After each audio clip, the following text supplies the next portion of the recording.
मित्रांनो, आधुनिक तंत्रज्ञान आणि फॉरेन्सिक विज्ञान हे गुन्हेगाराचा छडा करताना किंवा क्राईम केसचा उलगडा करताना अतिशय महत्त्वाचं योगदान ठरतं. केवळ साक्षीदाराच्या सांगण्यावरून हा गुन्हेगार आहे हा निष्कर्ष लावणे यापेक्षा फॉरेन्सिक लॅबमध्ये आधुनिक तंत्रज्ञानाने अनेक पुरावे आणि हत्यारे यांचं विश्लेषण करून योग्य मार्गापर्यंत पोचणं हे फॉरेन्सिक लॅबचं कर्तव्य काम आहे. मित्रांनो, फिंगरप्रिंट, फूटप्रिंट्स, DNA टेस्ट अशा वेगवेगळ्या तंत्रज्ञानाने अचूक निदान नेहमीच ही फॉरेन्सिक लॅब देत असते. पण आजच्या केसमध्ये या फॉरेन्सिक लॅबचे सगळे निष्कर्ष खोटे ठरले. त्यामुळे आजची केस ही फॉरेन्सिक इतिहासात माइलस्टोन ठरली. या केसचा अभ्यास आजसुद्धा फॉरेन्सिक इतिहासामधील सगळे अभ्यासकर्ते करतात. मित्रांनो, पूर्ण माहिती जाणून घ्यायची? चला तर मग व्हिडिओ बघायला. मित्रांनो, 1952ची गोष्ट. त्यावेळेस भारतातून श्रीलंकेत जाण्यासाठी इंडो-सिलो एक्सप्रेस नावाची एक ट्रेन होती. तिला बोटमेल एक्सप्रेससुद्धा म्हणायचे. ही ट्रेन मद्रास म्हणजे आजच्या काळातली चेन्नईपासून तामिळनाडूच्या धनुष्कोडी गावापर्यंत जायची. मग तिथून पुढे बोटने श्रीलंकेला जावं लागायचं. त्यामुळे बोटमेल एक्सप्रेस असं या ट्रेनचं नाव होतं. मित्रांनो, 29 ऑगस्ट 1952 रोजी ही ट्रेन नेहमीप्रमाणे निघाली होती. मनमधुराईपर्यंत सगळं ठीक होतं, पण त्यानंतर एका ट्रंकने सगळ्यांचं लक्ष वेधलं. या ट्रंकमधून विचित्र घाण वास येत होता. लोकांनी ह्या ट्रंकची कंप्लेंट केली. त्यानंतर तिथं TC आला. TCने बघितलं तर ह्या ट्रंकमधून रक्तसुद्धा येत होतं. आता घाण वास येतो आहे आणि रक्तसुद्धा येतो आहे. 2 आणि 2 4 करायला वेळ लागला नाही. सगळ्यांनी सांगितलं यात काय आहे, सगळ्यांना लक्षात आलं. पण अशा प्रायव्हेट प्रॉपर्टीला हात लावणं हे TCच्या अधिकारात नसतं. त्यामुळे त्यांनी रेल्वे पोलिसांना बोलवलं. रेल्वे पोलिस इथे आले. त्यांनी ट्रंक उघडला, बाहेर काढला. त्यानंतर उघडून बघितलं तर सगळ्यांचं लक्ष वेधून गेलं ते ट्रंक. मित्रांनो, त्या ट्रंकमध्ये माणसाच्या शरीराचे वेगवेगळे तुकडे बाहेर निघायला लागले. एक एक तुकडा करत जोडल्यानंतर पूर्ण शरीर बनलं. त्या शरीराला मुंडकंच नव्हतं. त्याचं डोकं गायब होतं. त्या शरीराला एक काळा धागा होता कमरेला आणि पायामध्ये हिरव्या कलरचे सॉक्स होते.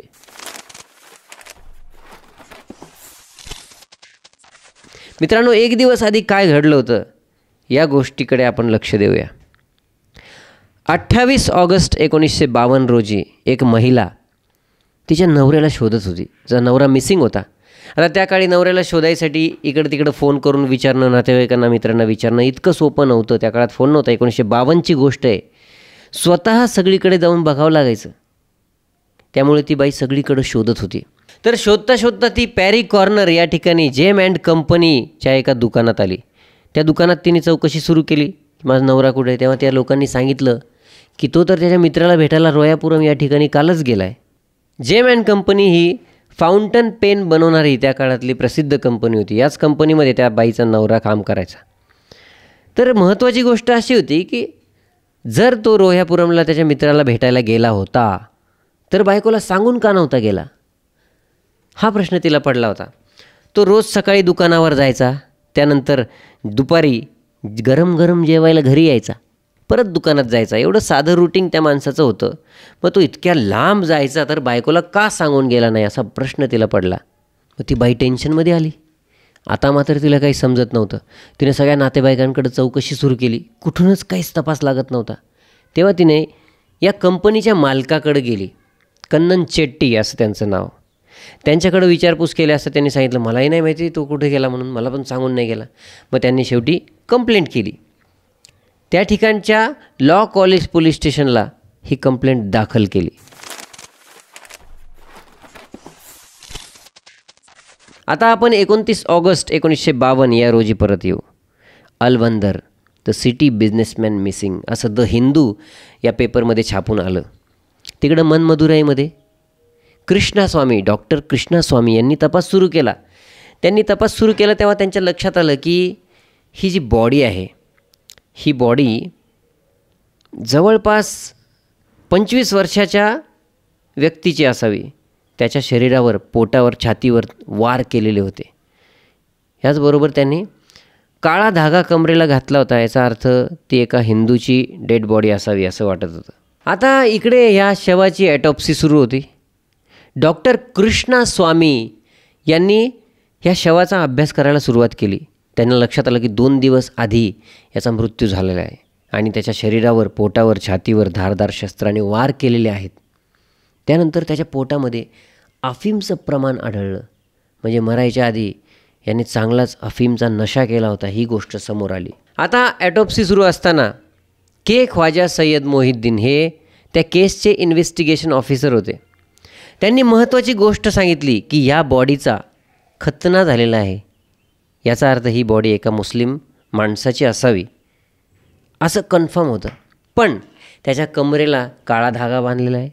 मुस्लिम लोकात काळा धागा बांधत नाही. याचा अर्थ ही बॉडी मुसलमानाची नाही तर ही हिंदूची बॉडी आहे. अशी कन्फ्युजन त्या ठिकाणी सगळ्यांना झाली. पण काळ्या धाग्यापेक्षा खतना होणं ही एक मोठी गोष्ट आहे, ठळक गोष्ट आहे. याचा अर्थ एका मुस्लिमाचीच ही बॉडी असावी असं त्यांनी शिक्कामोर्तब केला. त्यानंतर ही बॉडी प्रिझर्व करण्यात आली. इकडे अलवंदरची बायको परेशान होती, सगळीकडे शोध घेत होती. नवरा कुठे, नवरा कुठे, सगळ्या नातेवाईकांना विचारत होती, पण काही तपास लागत नव्हता. तेव्हा तिने पोलीस कंप्लेंटसुद्धा केली होती. तेव्हा इन्व्हेस्टिगेशन ऑफिसर रामनाथन अय्यर हे या केसवर काम करत होते.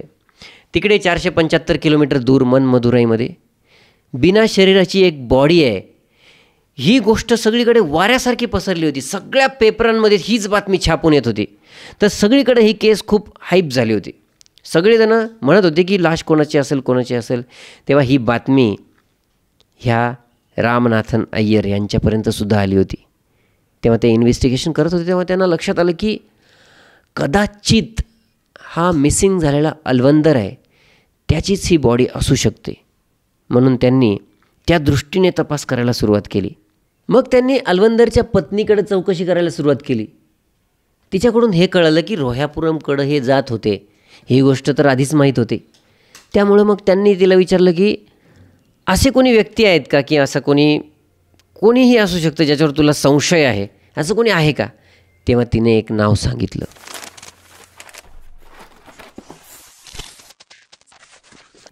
मग दुसऱ्या दिवशी 30 ऑगस्ट 1952ला रामनाथन अय्यर हे रोह्यापुरमला देवकी मेनन ह्या बाईकडे गेले. तिचा नवरा प्रभाकर मेननसुद्धा तिच्यासोबत राहायचा आणि मोहम्मद युसुफचं हे घर होतं ज्या ठिकाणी ते भाड्याने राहायचे. देवकी आणि प्रभाकर घरी भेटलेच नव्हते आणि हे अपेक्षितच होतं, कारण अलवंदरची बायको त्यांच्याकडं सुद्धा चौकशीला गेलीच होती आणि आज ते गायब आहेत. आणि मग आसपास शेजारी पाजारी जेव्हा चौकशी करण्यात आली तेव्हा कळलं की ते मुंबईला गेले. ते मुंबईला गेले, इकडे अलवंदर मिसिंग आहे. मग पोलिसांनी 2 अन् 2 4 केले. कदाचित इथे काहीतरी गडबड असेल म्हणून पोलिसांनी वॉरंट काढलं आणि घरमालकाकडून चावी घेऊन त्यांनी त्या देवकी आणि प्रभाकरचं घर उघडलं. मग दरवाजा उघडल्या एक दुर्गंध त्यांच्या नाकात गेला. नंतर त्यांच्या लक्षात आलं इथं काहीतरी गडबड आहे, कारण भिंतीवर रक्ताचा डाग होता. कोणीतरी रक्ताच्या हाताने भिंतीवर हात लावला आहे अशा प्रकारचा तो डाग होता. मग फॉरेन्सिक डिपार्टमेंटचे लोक आले. त्यांनी तिथं सगळीकडे तपास घ्यायला सुरुवात केली, एव्हिडन्स गोळा करायला सुरुवात केली. 3 दिवस पोलीस आणि फॉरेन्सिकचे लोक तिथं तपास करत होते. पोलीस दररोज सायकलवर यायचे, तपास करायचे, परत जायचे, सायकलवर यायचे, असे 3 दिवस ये जा करत होते. पोलीस सायकलनं ये जा करायचे. रस्त्यात रोयापुरम बीच होता, त्याला भोवेकुप्पम असं देखील म्हणतात. त्या बीचवर एकदा पोलिसांना गर्दी दिसली. लोकांनी घेराव केला होता आणि ते कुठल्या तरी वस्तूला बघत होते. तेव्हा पोलिसांनी सगळ्यांना बाजूला केलं आणि जाऊन बघितलं तर प्लॅस्टिकच्या कॅरीबॅगमध्ये फुटबॉलसारखं काहीतरी होतं. ते अर्धवट वाळूमधनं बाहेर आलेलं होतं आणि त्या कॅरीबॅगमधून प्रचंड दुर्गंध येत होता. मग हवालदार लोकांनी वरिष्ठांना बोलवलं. मग वरिष्ठ आले, त्यांनी ती कॅरीबॅग बाहेर काढली. त्यामध्ये एका कपड्यामध्ये काहीतरी गुंडाळलेलं होतं. आता ते काय असेल याचा अंदाज तुम्हाला आला असेलच. त्यामध्ये एक मुंडकं होतं. ते अतिशय डिकम्पोज झालं होतं आणि अतिशय घाण दुर्गंधी त्यातून येत होती. आता तेथे असलेल्या जमावांसोबतच ते पोलीस पण प्रचंड घाबरले होते. मद्रासच्या मेडिकल कॉलेजच्या फॉरेन्सिक डिपार्टमेंटमध्ये हे मुंडकं पोलिसांनी पाठवलं. तेथे प्रसिद्ध फॉरेन्सिक अधिकारी CB गोपालकृष्ण हे काम करायचे. त्यांनी हे बघितलं, ते सुद्धा चक्रावून गेले. आता CB गोपालकृष्ण यांना गोष्ट लक्षात आली. तिकडे मनमदुराईमध्ये मुंडकं नसलेली डेड बॉडी सापडलेली आहे आणि आपल्या हातामध्ये मुंडकं आहे. परत 2 अन् 2 4 केलं त्यांनी. आता हे मुंडकं त्याच डेड बॉडीचं असेल म्हणून त्यांनी ते धड पूर्ण इकडं मागवून घेतलं. ते आल्यानंतर ते त्याच्यावर अभ्यास करायला लागले आणि अभ्यास करताना त्यांच्यासोबत अजून एक एक्सपर्ट अधिकारी होते. त्यांचं नाव डॉक्टर जॅकब. आता त्या काळी DNA टेस्ट ही टेक्नॉलॉजीच नव्हती. त्यामुळं हे मुंडकं ह्याच धडाचं आहे का याचा शोध लावण्यासाठी त्या बॉडीवर किंवा त्या शवावरती कशा प्रकारे हत्याराने वार केले असेल त्याचे निशाण किंवा मग तुटलेल्या हाडांचे एक्सरे हे सगळं जोडून नंतर निष्कर्ष काढण्यात आला की हे मुंडकं ह्याच धडाचं आहे. आता डॉक्टर गोपाळकृष्ण यांनी काय सांगितलं, ही डेड बॉडी 45 वर्षाची आहे, 45 वर्षाच्या व्यक्तीची आहे. पण तिकडे मनमदुराईमध्ये डॉक्टर कृष्णस्वामी यांनी काय सांगितलं होतं, ही डेड बॉडी 25 वर्षाच्या तरुणाची आहे. पण डॉक्टर गोपाळकृष्णन यांच्या मते ही 25 वर्षाची असू शकत नाही, कारण याचं जे एक बॅकबोन आहे त्याच्या शेवटच्या टोकाला असे काही बदल झालेले आहेत जे बदल वयाच्या 25व्या वर्षात होऊ शकत नाही. त्यामुळे ही डेड बॉडी 45 वर्षाच्या व्यक्तीचीच असावी हे सिद्ध होतं. मग सगळ्यांच्या लक्षात आलं की ही डेड बॉडी कदाचित अलवंदरचीच असेल, कारण अलवंदर त्याच वयाचा होता. आता पोलिसांना वाटलं अलवंदरच्या बायकोला बोलवावं आणि हे प्रेत दाखवावं आणि हेच अलवंदर आहे काय विचारावं. पण डॉक्टरांनी त्यांना तसं करू दिलं नाही, कारण त्यांचं निदान पूर्ण झालं नव्हतं. ते पूर्ण निष्कर्षापर्यंत अजून पोहोचले नव्हते. आणि जर अशा अवस्थेत त्यांना बॉडी दाखवली असती बायकोला आणि ती बॉडी जर अलवंदरची नसती तर तिच्या मनावर ही छिन्न विछिन्न बॉडी बघून आयुष्यभरासाठी ट्रॉमा बसला असता. मग पोलिसांनी अलवंदरचं बॅकग्राऊंड चेक करायला सुरुवात केली. तेव्हा त्यांना कळलं की अलवंदर हे ब्रिटिश इंडियन आर्मीमध्ये सब डिव्हिजनल ऑफिसर होते. वर्ल्ड वॉर 2च्या आसपास ते या पदावर कार्यरत होते. आता पोलिसांना हे पथ्यावर पडलं, कारण की त्याची जन्मखून, फिंगरप्रिंट आणि ब्लड ग्रुप हे सगळं त्यांना एकाच ठिकाणावरून मिळणार होतं. मग त्यांनी ती माहिती मिळवली आणि ह्या डेड बॉडीशी मॅच केली. तेव्हा त्यांना आता कन्फर्म कळालं की हेच अलवंदरचं प्रेत आहे. मग नंतर त्यांनी अलवंदरच्या बायकोला बोलवलं.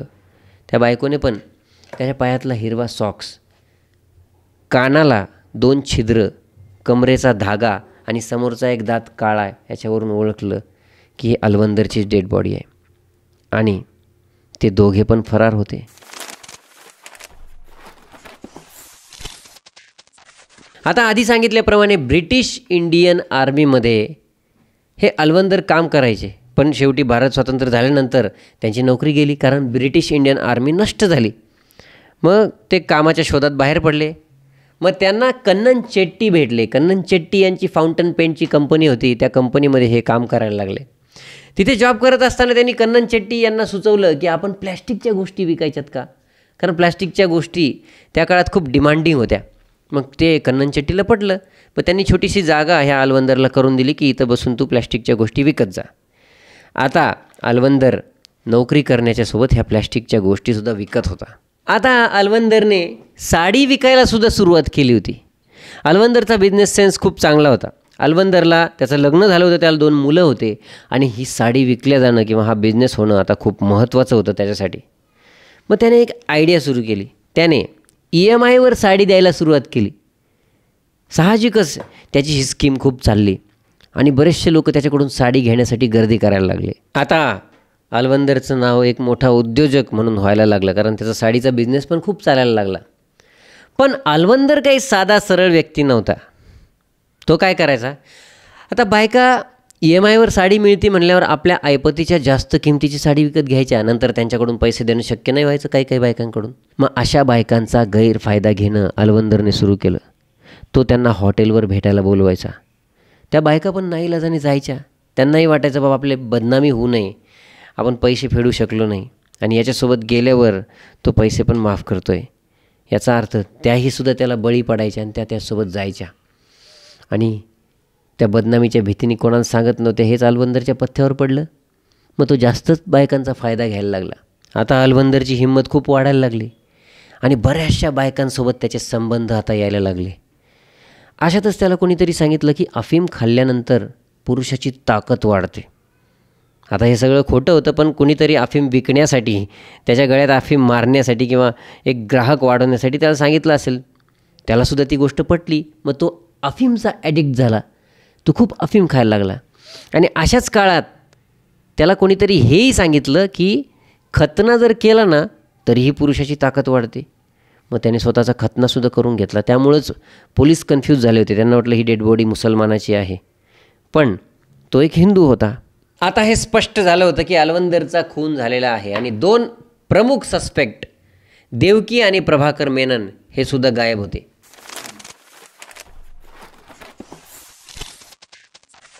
आता 20 वर्षीय देवकी ह्या अलवंदरकडं फाउंटन पेन विकत घेण्यासाठी पहिल्यांदाच आली होती. 1951 साली ही देवकी केरळमधून मद्रासला शिक्षणासाठी आपल्या आईवडिलासोबत आली होती. ह्या देवकीला बघताच हा अलवंदर वेडापिसा झाला. ती खूप सुंदर होती. ह्याने गोड गोड बोलून तिला फसवलं, तिला आपल्या जाळ्यात अडकवलं. या दोघांचे प्रेमसंबंध सुरू झाले.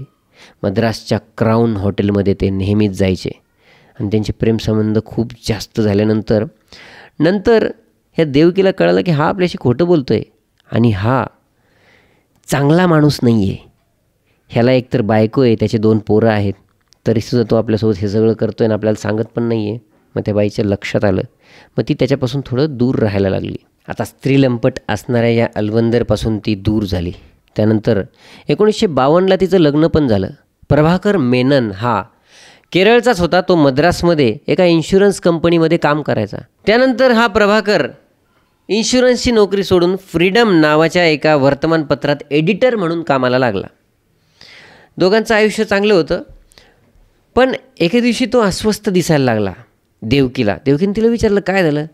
तर म्हणे ह्या पेपरमध्ये आम्हाला टार्गेट दिलं आहे, आम्हाला इतक्या ॲड आल्याच पाहिजे असं टार्गेट आहे. माझ्या भरपूर ॲड आल्यात, फक्त आता मला एक ॲड पाहिजे, ती पण उद्याच्या उद्या पाहिजे, लवकरात लवकर पाहिजे. मग नंतर तिला अलवंदर आठवला. मग ती त्याला अलवंदरकडे घेऊन गेली. त्याच्या फाउंटन पेनच्या कंपनीमध्ये त्याला घेऊन गेली, त्याची भेट करून दिली. अलवंदरने तिला बघून, तिचं लग्न झालेलं बघून तिला कॉंग्रॅच्युलेशन्स असं म्हणलं आणि दोघांचं खूप कौतुक केलं, दोघांना शुभेच्छा दिल्या. पण त्याची नजर अजूनही तशीच होती पहिल्यासारखी. मित्रांनो, तो स्त्रीलंपटच होता आणि असे लोक कधी सुधरत नाही. कुत्र्याचं शेपूट नेहमी वाकडंच असतं. मी तर म्हणतो कुत्र्याचं शेपूट एखाद्या वेळेस सरळ होईल, पण ह्या अलवंदरसारखा स्त्रीलंपट माणूस तो कधी सरळ वागू शकत नाही. एखाद्या स्त्रीकडे तो आई बहीण म्हणून बघूच शकत नाही. मग ह्या अलवंदरनं प्रभाकरला एक ॲडसुद्धा दिली. त्याच्यानंतर तो परत ह्या देवकीच्या मागे लागला. या देवकीला म्हणायला लागला आपण पहिल्यासारखे संबंध परत ठेवू आणि तिला हॉटेलमध्ये बोलवायला लागला. मग तिने नकार दिला. मग तो तिला ब्लॅकमेल करायला लागला. तिला म्हणू लागला की जर तू माझ्यासोबत आली नाही हॉटेलमध्ये तर तुझ्या नवऱ्याला मी आपल्या पूर्वीच्या संबंधाबद्दल सगळं सांगून टाकेल. मग ही देवकी खूप अस्वस्थ व्हायला लागली. आता काय करावं, तिला काही सुधरत नव्हतं. पण तिच्या नवऱ्याने तिची अस्वस्थता बघितली. तिला विचारलं की काय झालं तुला, तेव्हा ती टाळटाळ करू लागली, त्याला नाही सांगू लागली काय. ह्याच्यानंतर 26 ऑगस्टला त्या अलवंदरने ह्या देवकीला सांगितलं की चल माझ्याकडे ये हॉटेलमध्ये, तुला मी एक ॲड देतो अजून तुझ्या नवऱ्यासाठी. आता आपल्याला अजून एक ॲड मिळते ह्या आशेनं ती हॉटेलवर गेली आणि हा तिच्यावर जबरदस्ती करायला लागला. तेव्हा तिनं हॉटेलमधून पळ काढला आणि ती संध्याकाळी घरी आली. तिच्या नवऱ्याने तिला विचारलं प्रभाकरने की एवढा उशीर का झाला तुला घरी यायला आणि तू एवढी अस्वस्थ का दिसते, मला सांग काय झालं. तेव्हाही तिने टाळाटाळ केली, काही सांगितलंच नाही. पण 27 ऑगस्टला मिनर्वा टॉकीजमध्ये प्रभाकर आणि देवकी दोघंही चित्रपट बघायला गेले होते. तेव्हा देवकीने झालेला प्रकार किंवा होत असलेला तिच्यासोबतचा जो प्रकार आहे तो सगळा प्रभाकरला सांगितला. तेव्हा प्रभाकर म्हणाला तू त्याच्यापासून दूर राहा. पण देवकी म्हणली खूपच त्रास होतो त्याचा. तेव्हा प्रभाकर म्हणाला की मी तुझ्या पाठीशी आहे, तू काहीच काळजी करू नको. 27 ऑगस्टच्याच रात्री जेव्हा चित्रपट बघून हे घरी गेले तेव्हा या प्रभाकर मेननने मार्केटमध्ये जाऊन मालाबार नाईफ विकत आणला आणि त्याच्या डोक्यात प्लॅनिंग सुरू झाली. मग कसं करायचं, काय करायचं याचा विचार ते करू लागले. त्यांनी ठरवलं होतं याला आता संपवून टाकायचं. मग दुसऱ्या दिवशी 28 ऑगस्टला ही देवकी अलवंदरच्या घरी गेली आणि त्याला सांगितलं की माझा नवरा आज घरी नाही आहे, तू ये घरी ये. आता अलवंदरसाठी तरी पर्वणीच होते. त्याने भरपूर अफीम खाल्लं आणि तो ह्या देवकीला भेटायला तिच्या घरी गेला. तो त्या अफीमच्या नशेमध्येच तिच्या घरी गेला. त्याच्या डोळ्यात तर वेगळीच स्वप्न होती की आज काय करायचं आहे. देवकीने त्याला कॉफी पाजली. या कॉफीमध्ये झोपेचं औषध टाकलं. ती कॉफी पिऊन तो देवकीच्या दिशेने यायला लागला. तेवढ्यात पाठीमागून त्याच्यावरती वार केला प्रभाकर मेननने. नंतर सप सप सप सप त्या चाकूनं, त्या मालबार नाईफनं सगळीकडे वार करायला सुरुवात केली आणि त्याचं मुंडकं धडाच्या वेगळं केलं. त्यानंतर धडाचेही तुकडे करायला सुरुवात केले. यानंतर त्या अलवंदरचं शर्ट काढलं, टी शर्ट, आणि त्या टी शर्टमध्ये त्याचंच मुंडकं बांधलं आणि कॅरी बॅगमध्ये घेऊन त्या रोयापुरम बीचला गेला आणि त्या वाळूमध्ये त्यांनी ते मुंडकं पुरून टाकलं. ह्या प्रभाकर मेनननं बीचवरती कॅरी बॅगमध्ये गुंडाळलेलं ते मुंडकं पुरलं. त्याच ठिकाणी ह्याने त्या अलवंदरचे कपडेसुद्धा टाकले होते, अंडरपॅन्टसहित सगळे कपडे घेऊन त्यांनी त्या बीचवरती टाकले होते. त्यानंतर या गुन्ह्यामध्ये वापरलेला नाईफ त्याने 2 दगडामध्ये कपारीत टाकून दिला त्या बीचवर. त्यानंतर हे सगळं करून दुपारचे 4 वाजले होते. तो परत आला. नंतर त्याने ती डेड बॉडी ठिकाणाला कशी लावायची याचा विचार करायला लागला. मग एका ट्रंकमध्ये त्याने ती डेड बॉडी सगळी भरली. त्यानंतर 6 ते 7च्या सुमारास सायकलवर ही ट्रंक लादली आणि सायकल घेऊन तो रेल्वे स्टेशनला गेला. आता जवळच एक रेल्वे स्टेशन होतं, पण तिथे न जाता दूरच्या इग्मोर रेल्वे स्टेशनवर गेला. त्या ठिकाणी ट्रंक घेऊन गेल्यानंतर एक कुली त्याच्याजवळ आला ट्रंक बघून. मग ह्याने टाळाटाळ केली, नको नको कुलीला आपण कशाला द्यायचं आहे. पण नंतर लक्षात आलं की आपलं कामही सोपं होईल. तेव्हा तो मला ठीक आहे, मी एका मित्राला सोडायला आलेलो आहे माझ्या इथं, असं त्यांनी सांगितलं. आणि चल ही ट्रंक उचल म्हणाला. ही ट्रंक उचलून ट्रेनमध्ये ठेवली. तेव्हा या प्रभाकरच्या हाताला जखम होती आणि तिथून खूप रक्त येत होतं. तेव्हा त्यांनी सांगितलं की हे मला असं जखम झालेली आहे आणि तेच रक्त ह्या ट्रंकवर लागलेलं आहे. असं करून त्याने वेळ मारून घेतली. ती ट्रंक ठेवल्यानंतर तो वापस आला. मुळात ही जखम म्हणजे तो जेव्हा अलवंदरला मारत होता ना, तेव्हा अलवंदर त्याच्या हाताला कडकडून चावा घेतला होता, त्यामुळे ती जखम झालेली होती. 3rd क्लासच्या एका डब्यामध्ये त्या कुलीला सांगितलं ही ट्रंक ठेवून दे. तिथे एका सीट खाली ती ट्रंक ठेवण्यात आली. त्यानंतर तोही निघून चालला होता. प्रभाकर त्याने सांगितलं तुम्ही माझ्या मित्राला एका सोडायला आलो असं कारण दाखवून तोही तिथून निघून गेला होता. पुढं काय झालं आपल्याला तर माहिती आहे. पण प्रॉब्लेम काय झाला, बीचवर त्याने जे मुंडकं टाकलं होतं ना, ती रेती समुद्राच्या लाटांनी सरकली आणि ते मुंडकं वरती आलं. मग लोक जमा व्हायला लागले. त्या पिशवीतून वास देखील यायला लागला. इथून पुढं काय झालं हे तर आपल्याला माहीतच आहे.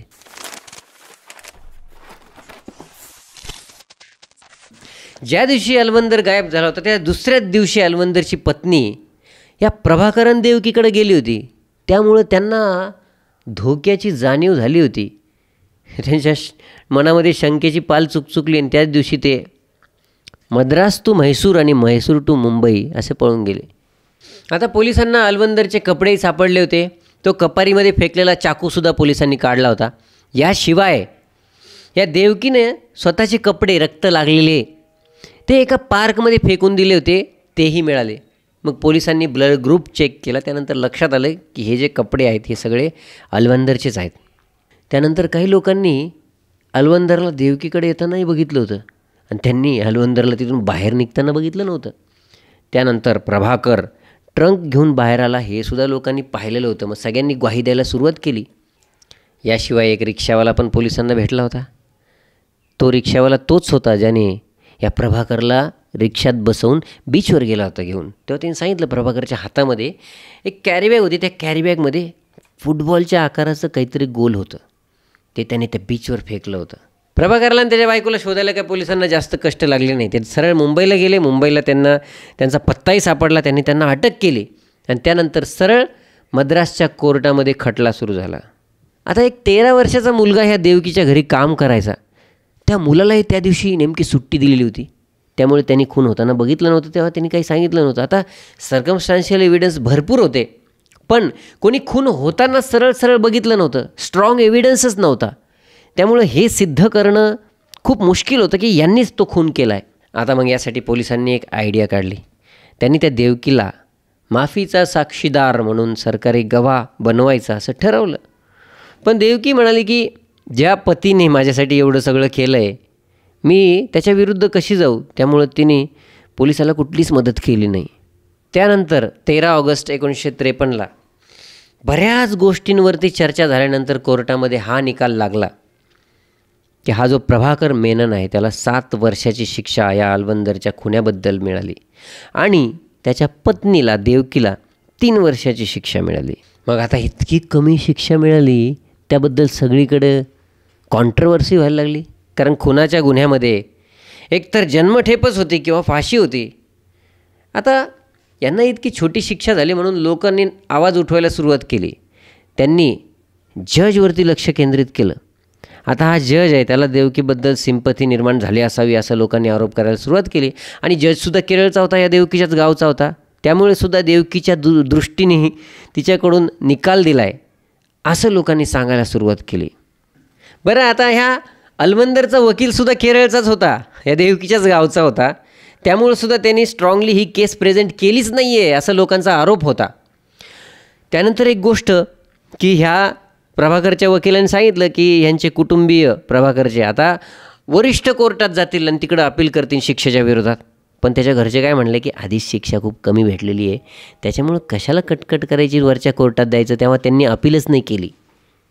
आता प्रभाकरला काय वाटलं, वरच्या कोर्टात गेल्यानंतर अपील केली समजा आणि तिथं काहीतरी भलतंच घडलं तर, शिक्षाच वाढून गेली तर, एखादा व्यक्ती चालत तो म्हणला हो मी याला खून करताना बघितलं तर, एखादा व्यक्ती म्हणाला की मुंडकं तो पुरत होता टाकत होता तेव्हा बघितलं तर, त्यामुळं एखादा गवा येईल किंवा काही होईल किंवा कोणतीही गोष्ट होऊन आपली शिक्षा वाढेल या भीतीने प्रभाकर म्हणला ठीक आहे मी 7 वर्षाची शिक्षा भोगतो, कमी आहे, आणि मग बाहेर येतो. बरं, हे शिक्षा भोगत असताना जेलमध्ये त्यांचं चांगलं वर्तन बघून त्यांना लवकर सोडून पण दिलं, मुक्त केलं त्यांना. त्यानंतर ते बाहेर आले, केरळला गेले. केरळला गेल्यावर त्यांनी छोटासा एक चहाचा स्टॉल टाकला. नंतर तो चहाचा स्टॉल त्यांचा चालायला लागला. हळूहळू करत करत त्यांची मोठी हॉटेल पण तयार झाली आणि खूप पैसा ते कमवायला लागले आणि त्यांचा बिझनेस सक्सेसफुल झाला आणि एक सुखी जीवन ते व्यतीत करायला लागले. मित्रांनो, आता ह्या केसमध्ये सिंपथी नेमकी कोणाकडून घ्यावी? ज्याचा निर्घुणपणे खून केला आहे, त्याचं मुंडकंसुद्धा फुटबॉलसारखं बांधून फेकून दिलेलं आहे, इतका क्रूरपणे खून केला आहे, त्याच्याविषयी सिंपथी निर्माण व्हावी की या प्रभाकरविषयी सिंपथी निर्माण व्हावी? त्याच्या पत्नीला एवढा त्रास दिला म्हणून त्यांनी ही टोकाची भूमिका उचलली. मित्रांनो, इतकी टोकाची भूमिका न उचलता कदाचित त्याने मधला रस्ता निवडला असता, पोलिसांकडे कंप्लेंट केली असती, तेव्हाही कदाचित ही 7 वर्षाची शिक्षा पण त्याला भोगावी नसती लागली आणि सगळं काही सुरळीत पण झालं असू शकतं, काय माहिती. पण ठीक आहे, ही केस खूपच गुंतागुंतीची होती. आणि तुम्हाला काय वाटतं ह्या केसमध्ये काय घडावं, काय घडायला पाहिजे होतं असं तुमचं मत आहे, तुम्ही कमेंटमध्ये नक्की कळवा. आणि ही केस आवडली असेल तर तुम्ही मागोवा हा शो नेहमी पाहत राहा, कारण अशाच कॉम्प्लिकेटेड केसेस आम्ही घेत असतो. सोपी केस आम्ही एकसुद्धा घेत नाही, काहीतरी गुंतागुंतीची, काहीतरी शिकायला मिळेल असे, काहीतरी बुद्धीला चालना मिळेल अशा प्रकारच्या केसेसच आम्ही समोर आणतो. बरं, खूपच भयानक आणि खूपच क्रूर असणाऱ्या एकदम विक्षिप्त केसेस पण आम्ही आणत नाही, जेणेकरून की मनावरच परिणाम होईल. अभ्यास करता करताच तुम्हालाही ते बघावं वाटणार नाही, इतक्याही विक्षिप्त आम्ही आणत नाही. आम्ही एकदम अभ्यासपूर्ण, साध्या सोप्या आणि थोड्या कॉम्प्लिकेटेड आणि ज्या इंटरेस्टिंग पण नाहीत अशा केसेस आम्ही दाखवायचा प्रयत्न करत असतो. तर आवडल्यास तुम्ही मागोवा पाहत राहा आणि त्यासाठी संवादला सबस्क्राईब करा, मित्रापर्यंत व्हिडिओ नक्की शेअर करा आणि कमेंटमध्ये नक्की कळवा तुम्हाला कसं वाटलं. धन्यवाद.